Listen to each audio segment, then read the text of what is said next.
I felt that both the soundtrack and the animation for What Killed Timmy Benson were beautiful, haunting, and enchanting.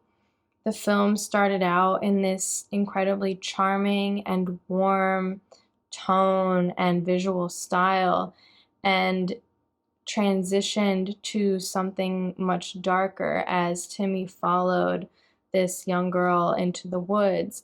And I think that while we knew that he was going to meet this sort of unfortunate end, the twists and turns of how he was led there took me by surprise. And in particular, I enjoyed what I interpreted to be a sort of portal that he saw an alternate reality or future through. Despite his sort of impending doom, I felt myself as a viewer still quickly, I had grown attached to this character and was rooting for him and hoping that perhaps the story would take some turn. The film had this kind of surreal, magical quality to it. It was like quiet and calm and almost peaceful, despite there being like this disturbing dark entity that is actively going after this little boy.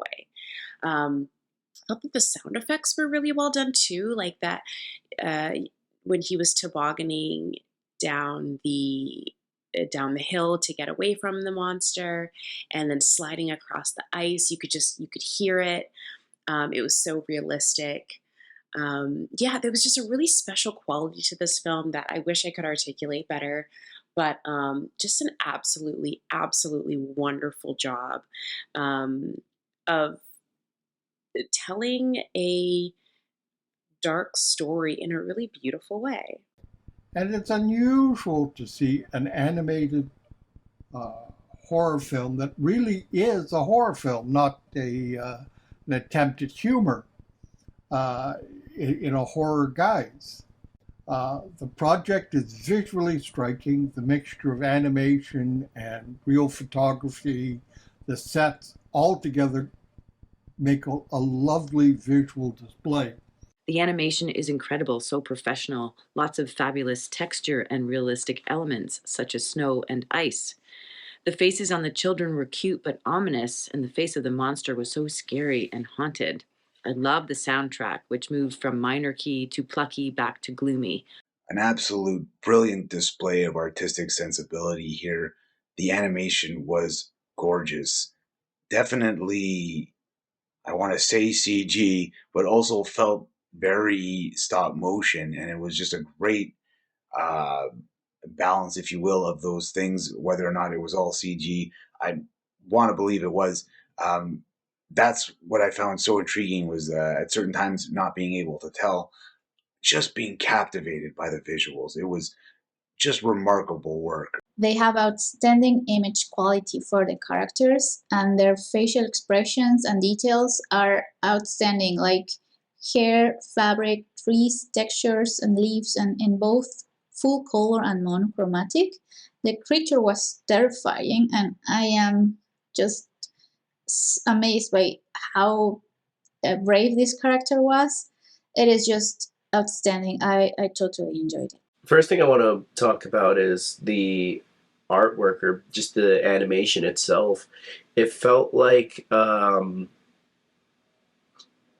if Dr. Seuss had the art style of films like Coraline or Paranorman, a lot of like the Tim Burton works, and then it had the storyline of Until Dawn. It was a very intense film, but also dark in the sense that there was always a lingering sense of dramatic irony because of the title, where in the back of our minds we even though we wanted him to survive, like you know he's not making it out of this alive, and the ending's just that was dark. The animation was just absolutely beautiful. The characters looked amazing. I love the I love the character design, the style of it, the scenery, everything was beautifully done.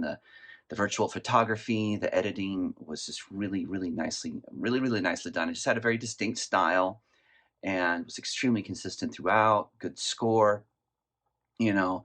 It's an interesting premise with these two kids and this villain pursuing them. But yeah, everything was produced so just very well, very well.